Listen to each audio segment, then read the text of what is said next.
Bonsoir à tous et bienvenue aux 20h de la télévision du Burkina. Voici les titres.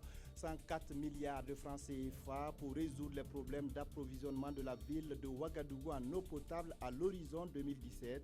Le président du Faso, Michel Kafando, a lancé cet après-midi les travaux de construction d'une nouvelle station de traitement d'eau à partir du barrage de Ziga. Proposer des textes qui interdisent l'immixtion des militaires dans la gestion des affaires politiques. C'est la tâche confiée aux membres de la commission des réformes de l'armée. La commission doit aussi faire des propositions pour le renforcement de la responsabilité et de la bonne gouvernance. Et puis un juge français a lancé un mandat d'amener contre Guillaume Soro. Il souhaite entendre le président de l'Assemblée nationale de Côte d'Ivoire dans le cadre de la plainte déposée en 2012 par Michel Gbagbo dans le cadre de l'enlèvement, de la séquestration et du mauvais traitement dont il a été l'objet. Les difficultés d'approvisionnement de la ville de Ouagadougou en eau potable prendront fin en 2017. Les travaux de construction d'une nouvelle station de traitement d'eau à partir du barrage de Ziga ont été lancés cet après-midi par le président du Faso d'une capacité de 7500 mètres cubes heure. L'infrastructure va coûter 104 milliards de francs CFA. Le chef de l'État revient sur l'enjeu de ce grand projet. Le projet Ziga 2 représente beaucoup pour nous, vous vous en doutez. C'est un engagement fort du gouvernement d'en lancer les travaux avant la fin de la transition. Par la cérémonie que nous venons d'avoir ce soir, c'est chose faite. Avec le lancement de cette phase 2, au terme de la réalisation des travaux, nous pouvons être certains maintenant qu'il n'y aura plus de pénurie pour la ville de Ouagadougou et ses environs. Toutes choses, évidemment, comme vous le savez très bien, qui ont apporté beaucoup de désagréments. C'est une ville qui s'agrandit à un rythme effréné, avec une population qui s'accroît. Donc, c'était une nécessité absolue de pouvoir avoir cette phase 2 qui va approvisionner Ouagadougou et ses environs, comme je l'ai dit, en eau potable pendant quand même une si longue période. Je voudrais également remercier tous nos partenaires techniques et financiers, et en particulier son Excellence, Monsieur l'ambassadeur de France, représentants de ses partenaires, pour leur contribution décisive qui a permis qu'aujourd'hui nous soyons à cette phase terminale de Ziga. Des propos recueillis par Souleymane Sanou et Moumouni Soubeiga. Nous reviendrons bien entendu sur cette actualité dans nos prochaines éditions. Poser les jalons d'une armée républicaine qui assure ses missions de protection des populations et de défense de l'intégrité du territoire sans glisser dans la politique. C'est la mission confiée à la commission de réforme de l'armée par le président du Faso. Ces réflexions sur la place des militaires interviennent au lendemain du coup d'État avorté du 16 septembre dernier. Les membres de cette commission ont été installés ce matin dans la capitale burkinabé. Des précisions avec Issa Kafando et Draman Guéné. Plus jamais de militaires en politique au Burkina. C'est la principale orientation donnée par Michel Kafando à cette commission chargée de rédiger un projet de réforme de l'armée dans le cadre du plan stratégique de réforme des forces armées nationales 2017-2021. L'armée nationale se devait aussi de se mettre au goût du jour à travers une réforme profonde prenant en compte les orientations suivantes. L'interdiction définitive de l'implication militaire dans la politique, le renforcement de la responsabilité, le renforcement de la bonne gouvernance. Ces 15 membres de la commission qui viennent d'être installés par le président du Faso ont 6 mois pour déposer le projet de réforme à même de lever les obstacles à l'édification d'une armée républicaine. Nous avons réfléchi sur 4 méthodes, notamment le réglage, la réforme, la restructuration et la refondation. Et sur les 4 méthodes, nous avons choisi la seconde qui consiste à la réforme, parce que dans la réforme, il faut améliorer les mécanismes qui existent déjà et voir dans quelle mesure les adapter à notre environnement. Ce plan stratégique 2017-2021 intervient au moment où celui de 2012-2016, dont la mise en œuvre est en cours, a montré ses limites. Rencontre ce matin à Ouagadougou entre le gouvernement de la transition et le corps diplomatique. L'exécutif a dressé le bilan de ses actions et témoigné de sa gratitude aux représentants des pays amis dont le soutien a permis la réussite de la transition et l'organisation d'élections transparentes. Alidou Badini, Bouma Ernest Nebié. À quelques jours de la fin de la transition, le gouvernement fait son bilan au corps diplomatique au Burkina. Un bilan jugé positif et satisfaisant par ses diplomates. L'organisation des élections comme objectif principal de la transition a été atteint. Les élections et le scrutin s'est déroulé à la satisfaction de tous. Le bilan de la transition est bon et il est tout à fait normal, comme l'a fait le doyen du corps diplomatique, de remercier ses autorités, au premier chef le président Kafando, qui a été présent tout au long de celle-ci. Une occasion pour le gouvernement, à travers le ministre en charge des Affaires étrangères, de communiquer officiellement les résultats des élections législatives et présidentielles de novembre dernier à ses invités. Une élection présidentielle qui a connu la victoire de Roch-Marc Christian Kabore. Et le ministre de témoigner la gratitude du Burkina à l'endroit de ses diplomates qui ont contribué à la réussite de ces élections et surtout les féliciter pour leur soutien multiforme aux organes de la transition. Vous avez été témoin toute l'année des péripéties qui ont marqué la transition. Vous avez apporté votre soutien. Vous avez apporté vos conseils. Vous avez apporté votre accompagnement. Et je voudrais donc, pour ça, vous remercier au nom du peuple burkinabé. Le régime qui prendra le relais fera face à de nombreux défis et le souhait du gouvernement de la transition est que ses diplomates continuent à apporter leur soutien à Roch-Marc Christian Kabore et son gouvernement pour un Burkina prospère et démocratique. En fin de mission, le représentant résident du système des Nations Unies au Burkina Faso est allé faire ses adieux au président du Faso. Pascal Carorero a remercié Michel Kafando pour la qualité de la collaboration entre l'État burkinabé et l'institution onusienne qui a apporté également son concours à l'organisation des élections couplées du 29 novembre. On l'écoute à sa sortie d'audience. Naturellement, le plus important et je crois le plus visible pour le moment, c'est la récente tenue des élections en 2015, qui ont été un succès pour lequel les autorités du Burkina Faso, le gouvernement et la Commission électorale nationale indépendante sont naturellement à féliciter. Le programme des Nations Unies pour le développement, avec certains partenaires, a eu également à participer à l'organisation de ces élections. Plus particulièrement, le PNUD a participé à la formation des agents des bureaux de vote, des membres du bureau de vote et des démembrements de la CENI pour la bonne organisation des élections. Donc nous sommes très heureux que ces élections se sont bien passées. Cela permet au Burkina Faso de retrouver les institutions républicaines conformes à la Constitution. Et je retiens du Burkina Faso un peuple travailleur, un peuple très organisé. Je retiens du Burkina Faso un peuple très accueillant.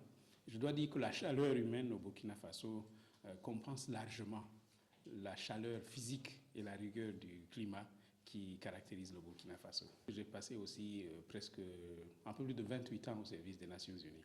Donc en fait, je vais maintenant prendre un peu de repos. Les questions humanitaires, le changement climatique, mais aussi les élections couplées du 29 novembre étaient au menu des échanges entre le Premier ministre Yacouba Isaka Zida et le coordinateur humanitaire des Nations Unies pour le Sahel. Le tête-à-tête entre les deux hommes s'est tenu hier à la primature. On écoute le coordinateur humanitaire des Nations Unies pour le Sahel à l'issue de l'entretien avec le chef du gouvernement en burkinabé. Je viens d'avoir un entretien avec son Excellence le Premier ministre. On a abordé plusieurs questions. Les conséquences humanitaires pour les populations ici au Burkina. Conséquences humanitaires liées à l'insécurité, à la pauvreté, au changement du climat. Et on a abordé les questions. Qu'est-ce que les Nations Unies peuvent faire pour appuyer les institutions de l'État, les populations concernées pour faire face à ces conséquences humanitaires. Je sais très bien qu'il y a des gens qui souffrent ici au Burkina. Je sais très bien qu'encore il y a des enfants qui n'ont pas accès aux écoles, même s'il y a eu des améliorations importantes dans ce sens. Il y a des défis pour les jeunes qui n'ont pas un emploi. Donc je pense que la communauté internationale est vraiment à côté des autorités burkinabées, pour lesquelles on félicite aussi pour les élections que vous tous venez de mener avec tellement de succès tout dernièrement. L'ambassadeur du Canada au Burkina Faso est allé féliciter cet après-midi Roch Marc Christian Kaboré pour la confiance placée en lui par le peuple burkinabé.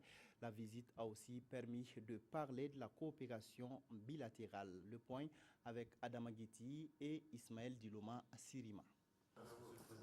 Sur invitation de Roch Marc Christian Kaboré, l'ambassadeur du Canada au Burkina Faso s'est rendu au siège du Mouvement du Peuple pour le Progrès, MPP.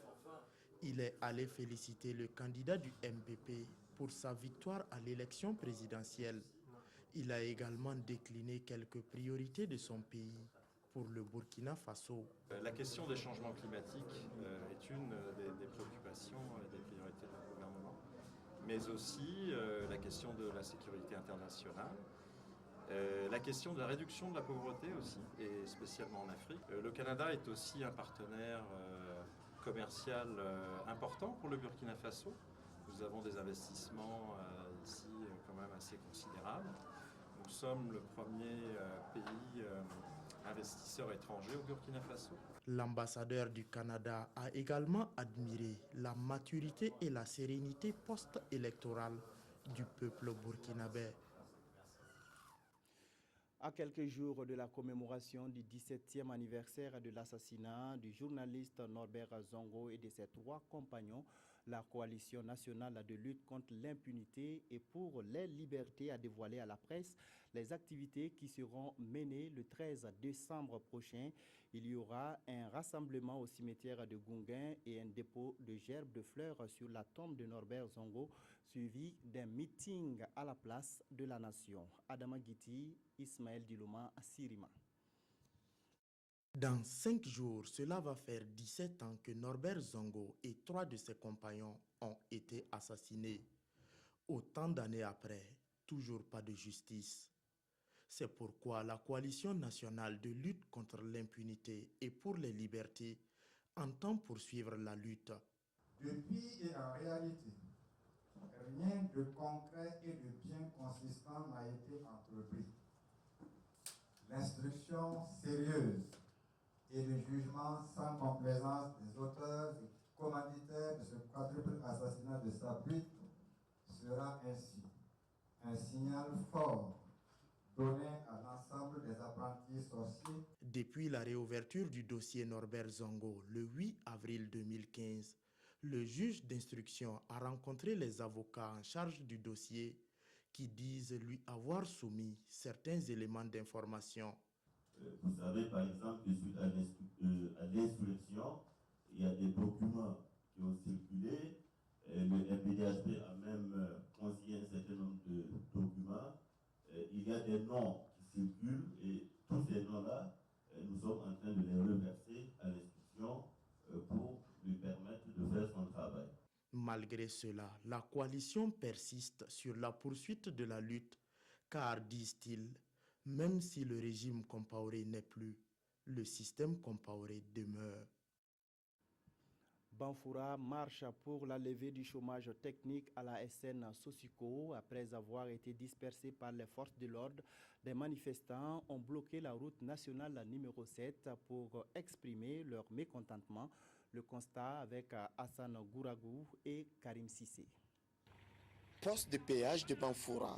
Une longue file de véhicules est bloquée ici depuis ce matin. Pas moyen de franchir la barrière, les manifestants de la SN Sosiko ont bloqué le passage. La SEREC débarque à 4 heures, nous dit de quitter les lieux, qu'ils sont venus pour la sécurité de l'usine et notre sécurité. On dit dans ce cas, c'est pas compliqué. Prenez votre sécurité, nous sommes pour notre sécurité. Il dit, il n'est pas question. Déguerpissez.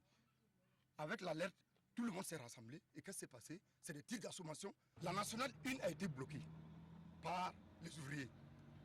Au niveau du péage, ça a été bloqué. Les usagers de la RN7 se trouvent donc coincés ici. Une situation qui leur cause pas mal de désagréments. On s'est rendu à Banfoura pour faire des livraisons de produits pharmaceutiques. Subitement, on vient rentrer dans cette tumulte-là, on ne sait pas ce qu'il y a à faire. Donc on est bloqué ici. Il y a nos clients qui attendent les produits pour soigner des malades. Bon, on attend jusqu'à ce que la situation se décante. C'est déplorable parce que vraiment, on sait pas, nous on n'est pas au courant du problème, puisque eux, au moins, ils doivent essayer. C'est pas, la solution n'est pas de barrer la voie, parce que nous, on n'est pas au courant du problème. Donc la voie, c'est un lieu public. Si on vient, on barre la voie, pendant que vous pénalisez d'autres personnes qui ont des affaires à faire peut-être ailleurs, vraiment c'est compliqué. Donc, après de longs échanges avec les responsables des forces de l'ordre, les manifestants ont fini par libérer la voie au grand bonheur des usagers. Près d'1 milliard de francs CFA pour tirer 250 jeunes de 3 régions du Burkina Faso du chômage. C'est l'ambition du projet de formation de jeunes et de femmes en technique IMO de création d'emplois financé par la Banque africaine de développement. Le projet a été lancé hier à Tenkodogo. Le point avec Gérard Sommet et Estelle Judith Assokba. Après ce coup de pelle, la formation en technique de haute intensité de main-d'œuvre IMO et de création d'emplois pour les 126 jeunes et travailleurs recrutés au niveau du centre Est peut ainsi démarrer. C'est un projet qui est intégré dans le projet de construction et de bitumage de la route Koupela, Tenkodogo-Bitou, frontière du Togo. Donc c'est dans le cadre de ce projet que il y a une composante qui concerne le projet IMO qui permettra la création d'entreprises à haute intensité de main-d'œuvre. L'école de formation et de perfectionnement des travaux publics a été sollicitée. Il s'agira pour les formateurs d'apprendre les rudiments des travaux à haute intensité de main-d'œuvre aux bénéficiaires. Il va consister d'abord en la réalisation de caniveaux, en la réalisation de poses de pavés, construction de pistes. Il est prévu 10 km de pistes sur l'ensemble du projet et l'entretien de 25 km de pistes rurales. À la fin de la formation, chaque apprenant bénéficiera d'un kit d'accompagnement d'un montant de 250 000 francs CFA, une somme qui devrait leur permettre de créer leur propre entreprise. Tenkodogo constitue la phase pilote du projet. Dans le cadre du bitumage des grands tronçons routiers, notamment Kongoussi-Djibo, Dédougou-Touga et Didi Thomas, de tels projets seront initiés dans les différentes zones d'intervention pour au finish permettre à 250 jeunes d'en bénéficier. La promotion de l'emploi passe par l'accompagnement des jeunes issus des centres de formation professionnelle. 450 jeunes formés aux techniques agricoles ont reçu des kits d'installation. La cérémonie de remise du matériel s'est déroulée hier à Ouagadougou. Mokhtar Ouedraogo et Nathalie Savadogo. Du matériel agricole, des équipements de production animale et artisanale, le tout d'une valeur de plus de 122 millions de francs CFA, voici ce que offre le gouvernement burkinabé aux 450 jeunes en fin de formation dans les centres de promotion rurale. Par ce geste, l'État marque la concrétisation de son engagement pour l'appui à l'installation des jeunes issus des 10 centres. nous avons prévu un suivi accompagnement de ces jeunes-là dans l'utilisation, dans l'amélioration de leurs performances et pourquoi pas dans l'accès aux services financiers qui peuvent exister et qui leur permettent donc vraiment de s'épanouir dans leurs activités. Et c'est une note de satisfaction et nous allons l'apprécier à sa juste valeur de sorte à ce que nous qui l'avons reçu, nous puissions les mettre en valeur. Les centres de promotion rurale, structures de formation de base des jeunes ruraux, sont au nombre de 8 répartis dans les différentes régions du Burkina. Environ 250 jeunes producteurs agricoles sortent de ces centres nantis de compétences. L'État compte dans les années à venir construire 5 nouveaux centres dans les régions qui n'en disposent pas et mettre en place de nouvelles approches de formation pour répondre aux besoins réels du marché du travail. La Fondation Konrad Adenauer a lancé son programme de lutte contre la faim et l'insécurité alimentaire dénommé Un monde sans faim. 120 pays sont concernés et plus de 90 millions d'euros seront injectés dans ce projet censé mettre fin aux pénuries alimentaires. Konsoum Koulibaly, Oumar Zombre, Tanga Kafando. Un monde sans fin. C'est le programme que la Fondation Konrad Adenauer vient de lancer au cours de ce dîner. Un programme qui a pour but d'appuyer le gouvernement de la région de l'Iptako-Gourma et précisément le Niger, le Mali, le Burkina Faso dans la recherche de la sécurité alimentaire. Il s'agit d'un projet d'avancer, disons, le dialogue entre les politiciens au niveau régional et local avec tous les acteurs de la société civile pour améliorer la sécurité alimentaire dans cette région, l'Iptako-Gourma. La République fédérale d'Allemagne finance entièrement ce projet qui va couvrir 120 pays dans le monde. Nous, on a constaté que la sécurité alimentaire, c'est vraiment un grand problème partout dans le monde. Et notre ministère en Allemagne, notre gouvernement fédéral d'Allemagne a lancé cette initiative pour vraiment combattre ce problème partout au monde. 300 000 euros sont affectés à la zone de l'Iptako-Gourma et à l'image de cette plante qui fend le sol aride pour en sortir, Konrad Adenauer espère briser les ponts de l'insécurité alimentaire afin de faire de cette région une région sans pénurie alimentaire. Les jeunes filles aides familiales étaient à l'honneur ce 5 décembre à l'occasion de la journée qui leur est dédiée par la Croix-Rouge. Des actions de sensibilisation et de plaidoyer ont été organisées à Bobo-Dioulasso pour l'amélioration des conditions de vie et de travail de ces jeunes filles. Lamine Karantao, Christine Koulibaly. En cette matinée, pas de cuisine ni de lessive, encore moins de vaisselle pour ces jeunes filles aides familiales. Juste le temps de se détendre, chose souvent rare dans leur quotidien. C'est à la maison, le marché, on vient s'occuper de la famille, des enfants. Voilà, on n'a pas le temps de s'amuser entre nous. Même sortir pour aller causer, bon, c'est pas permis souvent. Dès que le patron arrive, tu n'es pas à la maison, vraiment, tu auras des problèmes. Mais aujourd'hui, on a s'amusé, on a ri. Et c'est là, grâce à la journée qui leur est dédiée par le projet Protection, Éducation des jeunes filles, aide familiale, un projet exécuté à Ouagadougou, Bobo-Dioulasso et Gawa. C'est un projet pour aider ces filles à repartir à l'école, avoir une éducation, notamment les cours du soir. C'est un projet pour aider ces filles aussi à avoir une formation. Et là, nous négocions vraiment avec les familles, les aides-familles et les employeurs pour qu'elles acceptent que ces filles-là puissent aller en formation afin qu'elles puissent améliorer les conditions de vie. Il arrive parfois qu'on ne se comprend pas, mais avec les conseils et l'éducation aussi de nos formateurs, nous arrivions à pratiquer ces conseils-là avec nos patrons. Et voilà pourquoi nous arrivons à nous entendre. Aujourd'hui, aide familiale, demain de probables chefs d'entreprise, grâce à ce matériel remis à 23 de ces aides familiales qui viennent d'achever 4 années de formation en couture. Un juge français a lancé un mandat d'amener contre Guillaume Soro, le président de l'Assemblée nationale de Côte d'Ivoire. Les avocats du président du Parlement ivoirien ont vivement protesté contre ce mandat. Le juge d'instruction cherche à entendre Guillaume Soro dans le cadre de la plainte déposée par Michel Gbagbo, le fils de l'ancien président Laurent Gbagbo, pour enlèvement et séquestration. Tout commence avec l'arrestation violente de Michel Gbagbo en 2011, le jour de la chute de son père, Laurent Gbagbo.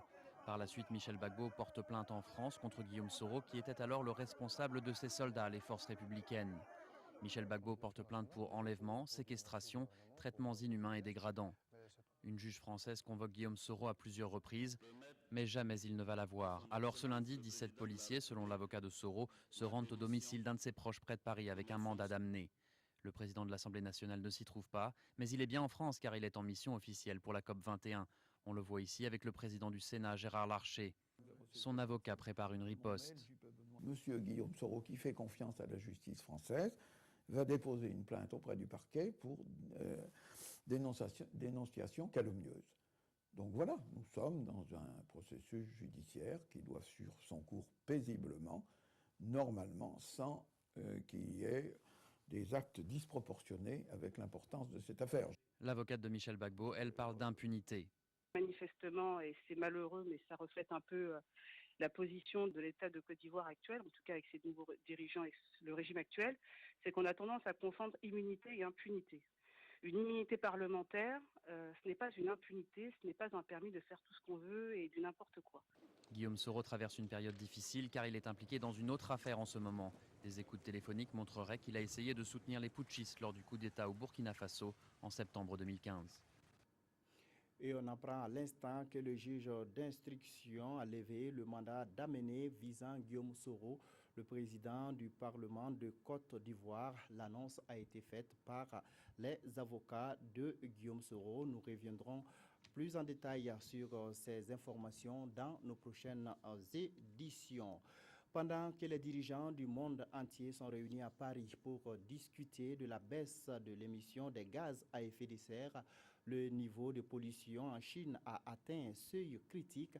L'alerte rouge a été déclenchée ce mardi à Pékin et des questions se posent sur la capacité de la Chine à respecter ses engagements en matière de protection de l'environnement. Des immeubles à peine visibles, une ambiance grisâtre et des visages masqués. Pékin suffoque. Pour la première fois, le gouvernement a actionné le niveau 4 de pollution. Je pense que c'est une bonne mesure. Comme ça, la population peut prendre ses précautions et se préparer psychologiquement à cette pollution. Je vis ici depuis 20 ans et avant, ce n'était pas comme ça. C'est vraiment effrayant. Ça laisse supposer que le niveau de pollution est vraiment grave. Grave, mais il a déjà été pire sans pour autant déclencher l'alerte rouge. Les autorités y avaient renoncé. Cette fois, les consignes sont claires. Les habitants sont invités à rester chez eux. Les jardins d'enfants, les écoles primaires et les collèges sont priés de fermer. La circulation automobile limitée, les transports en commun renforcés et les sites de construction à l'arrêt. Une ville au ralenti, au moins jusqu'à la fin de la COP21.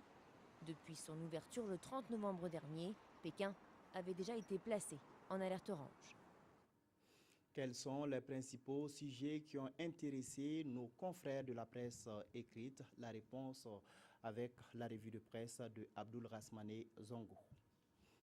Des orpailleurs burkinabés qui avaient fait de la Guinée-Conakry un Eldorado ont vite vu leur rêve tourner en cauchemar, commente le quotidien. Et le journal de Saint-Dié, plus de 200 personnes rapatriées racontent leur calvaire.